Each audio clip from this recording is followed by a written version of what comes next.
4 lettres, CDJM, un cycle qui ne vous dit peut-être rien et pourtant son premier avis a fait grand bruit. Le CDJM, c'est le Conseil de déontologie journalistique et de médiation, un organe nouvellement créé qui, comme son nom l'indique, veille à la déontologie journalistique. Ces 3 premiers avis ont été rendus publics il y a une semaine seulement et un média a été épinglé, BFM TV, pour l'interview de l'avocat Juan Branco par Apolline de Malherbe sur BFM en février dernier. Nous sommes avec Patrick Evenot, le président de ce Conseil de déontologie journalistique et de médiation. Bonjour Patrick Evenot. Bonjour Philippe Vandel. D'un mot, comment se retrouve-t-on président d'un tel conseil ? C'est une longue histoire. Vous savez, moi je suis historien des médias. Ça fait plus de 40 ans que je travaille sur l'histoire des médias avec les journalistes, avec les entreprises, etc.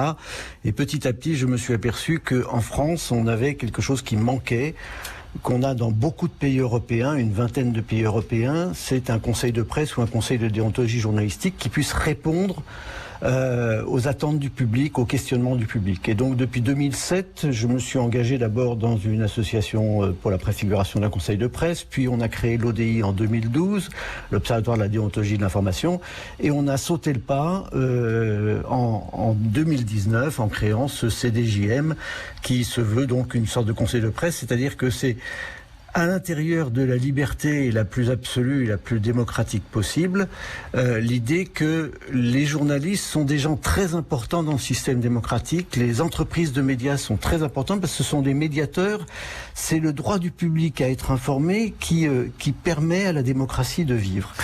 Mais en même en même temps, il faut qu'ils respectent un certain nombre de règles professionnelles. Voilà. Ça allait être ma question. Quel est l'objet du CDJM ? Comment travaillez-vous ? Quel est l'objet de vos, de vos travaux ? Alors, nos travaux, d'abord, nous sommes tripartites, un tiers de journalistes, un tiers d'éditeurs, diffuseurs, etc., un tiers de représentants du public. Ça, c'est très important parce que le public, il doit être représenté dans un conseil de déontologie. Le deuxième point, c'est que à chaque fois, nous travaillons sur des articles ou des émissions diffusées ou publiées. Jamais avant, il n'y a jamais de censure avant, il n'y a jamais de censure après, nous ne sommes pas des censeurs. Nous ne sommes pas non plus un ordre des journalistes, nous sommes simplement des gens qui réfléchissons à la déontologie, aux bonnes pratiques professionnelles, si vous voulez, et aux règles professionnelles. Voilà, il faut travailler, il faut par exemple vérifier ses sources, il faut croiser ses sources, il faut respecter un certain nombre de directives sur la vie privée, etc. Toute une série de choses comme ça qui font partie des chartes déontologiques. On se réclame des 3 grandes chartes du SNJ, de la charte de Munich et de la charte internationale, mais bon, elles disent toutes la même chose. Et il faut pouvoir répondre aux questions du public qui sont mécontents. Vous savez qu'en France, on n'a que 23% de gens qui ont confiance dans les journalistes et les médias. C'est un peu embêtant. Voilà, et ce chiffre ne cesse de diminuer. C'est très embêtant, comme vous le dites. Est-ce que c'est un organisme d'État ou est-ce que vous êtes indépendant de l'État ? Alors nous sommes complètement indépendants de l'État, nous sommes une association de loi 1901, nous accepterons éventuellement des subventions de l'État, il ne faut pas non plus être naïf pour pouvoir fonctionner comme énormément d'entreprises acceptent des subventions de l'État, mais on est complètement indépendant, on a été créé, alors effectivement il y a eu un rapport d'Emmanuel Hogue, mais il y en a eu un autre avant de Madame Sirinelli en 2014, il y en a eu encore un autre avant de Jean-Marie Charon en 1997, bref, tout ça c'était une exception française. Les conseils de presse, le premier à avoir été créé, c'était en 1916 en Suède, et le dernier créé en Europe, c'est en Belgique francophone en 2009. Vous voyez, donc on est très très en retard et on en a besoin. Vous précisez sur votre site que ce n'est ni un conseil de l'ordre, ni un tribunal de la pensée. Vous dites ça parce que ce sont des accusations que vous avez déjà entendues, je vais dire à qui je fais référence. Vous aviez d'ailleurs déjà répondu à Daniel Schneiderman suite à une chronique qu'il avait écrite sur son site Arrêt sur Image.